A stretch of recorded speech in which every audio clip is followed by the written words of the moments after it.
За энэ дээр болохоор паузны дархалтын талаар ярив. За паузны дархалт гэдэг бол ямарваа нэгэн орон зай цаг хугацаанд тодорхой нэг агшинд яг болж байгаа зүйлээ дархалтыг бол бид нөө паузны дархалт гэдэг. Ялангуяа цаг хугацааны давтамжтайгаар пейпер дээр хөвчлэн орж ирээд байгаа тий. Одоо нэг 10 минутанд, 20 минутанд, 15 минутанд эсвэл 1 жилийн хугацаанд гэдэг ч юм уу хугацааны үйлчлэлтэй. Эсвэл яаж байгаа вэ гэхээр орон зайн гэдэг нь нөгөө нэг зам дээр нэг замын туршид гэдэг ч юм уу эсвэл тодорхой нэг бүс нутагт гэдэг ч юм уу тий. Тэр байдлаар илэрхийлэгдэж байгаа дархалтыг бол хэлж байгаа. За энэ чэнээс харах юм бол паузны дархалтыг тодорхойлох гүнзгий 3 зүйл байгаа. Тухайн нөхцөлд сингл буюу ганц удаа ерөнхийдөө явагдах ёстой. За дахиад санамсаргүйгээр тухайн үзэгдэл тохиолдох ёстой. Дахиад мөн үл хамаарах нөхцлөөр тодорхойлогдох ёстой. Тэгэхээр паузны дархалтыг тодорхойлж бичээрэй гэх юм бол ямар нөхцлүүдийг хангах вэ гэдэг ч юм уу. Тийм байгаа тохиолдолд энэ 3 бол зайлшгүй хангагдана гэсэн. За тэгээд паузны дархалт бол яаж байгаа вэ гэхээр нэг л параметраар илэрхийлэгдэн. Тэр нь болохоор лямбда буюу дундаж гэдэг утгаар илэрхийлэгдэн. Тэгэхээр дундаж гэдэг маань өөрөө тухайн цаг хугацаанд дунджаар хэд болсон тухайн үйл явдал. Эсвэл тухайн орон зайд тухайн туршилт үр дүн бол хэр болсон бай дунджаар гэдэг санааг лямбда гэдгээр илэрхийлэн. Тэгэхээр EX буюу дундаж маань яг лямбдагаар илэрхийлэгдэн. Variance X мөн адилхан лямбдагаар илэрхийлэгдэн. Тэгээд энэ тухайн паузны дархалт маань болохоор ерөнхийдөө ойролцоогоор variance X болон EX маань ойролцоогоор тэнцүү байдаг exact бол биш.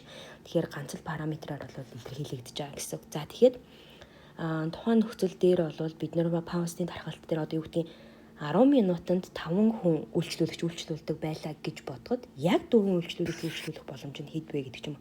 Тэр нөхцөлөд бодож болно. Эсвэл 3-аас бага нөхцөлийг гэдэг нөхцлөө бол оруулж өгч болно. Дахиад дээрэс нь энд авч байгаа утга тэг гэдэг утгыг заавал авна. Тэг гэдэг утгыг бол бүр ингээд орхиж бичээд исэн бодлогонууд дээр пейпер дээр тэгэхээр тэг гэдэг утгыг авна гэдэг нь жишээлбэл 10 минутанд ямар ч үйлчлүүлээгүй байж магадгүй гэдэг санааг илэрхийлж болно гэсэн. За дахиад паузны дархалтан дээр нэг ялгаатай зүйл бол ялгаатай цаг хугацаа интервалууд завцруудад өгөгдөж бас болно. Юу гэдэг 10 минутанд үйлчлүүлж байгаа хүний тоо 5 байлаа гэж бодоход 15 минутанд үйлчлүүлэх хүний тоо 7.5 гэдэг ч юм уу тий. Хугацааныхаа үйлчлэлтэй пропорционал хамааралтайгаар тодорхойлогдож болно гэсэн. За ингээд паузны дархалтаа бол дахиад яах вэ гэхээр бином дархалтаар өгөгдсөн зүйлийг туршилтыг одоо юу гэдэг нь тий ямар нэг хийж байгаа үр дүнг паузны дархалт руу загварчилж болно. За тэгэхээр бином дархалт маань өөрөө хэдэн удаагийн туршилтан дээр хэдэн амжилттай болсон бэ гэдэг параметруудаар илэрхийлэгддэг. Тэгэхээр энэ тохиолдолд бид нэр тухайн туршилтын тоо их байгаа тохиолдолд за их гэдэг нь 50-аас их байгаа нөхцөлийг зааж өгнө. За амжилттай болох магадлал маш бага байгаа буюу тэрмийн тоо маань болохоор NP-ийн үржир 5-аас бага байгаа тохиолдолд бид нэр тухайн дархалтыг паузн руу загварчилж болно гэж. Тэгэхээр паузны дархалтын илэрхийлэгдэх лямбда буюу дундаж маань болохоор NP-гээр загварчлагдаж ирнэ гэсэн.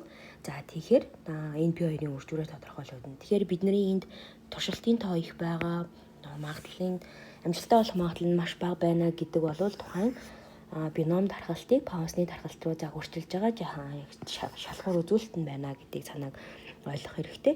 Тэгэхээр өмнө нь статистик 1 дээр биномыг нормал руу загварчилж болсон.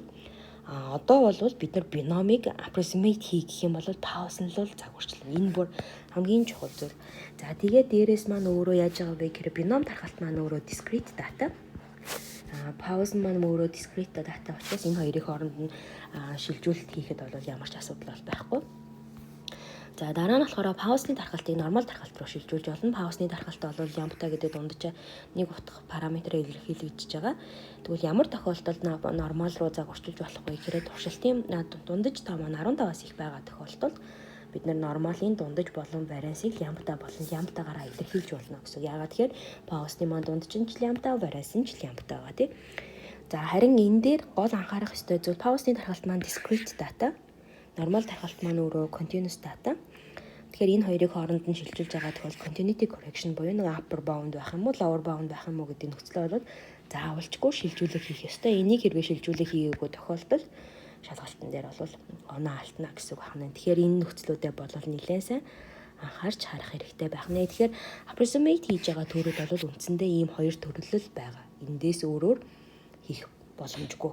Тэгэхээр энийг бүр нэлээд сайн анхаараарай.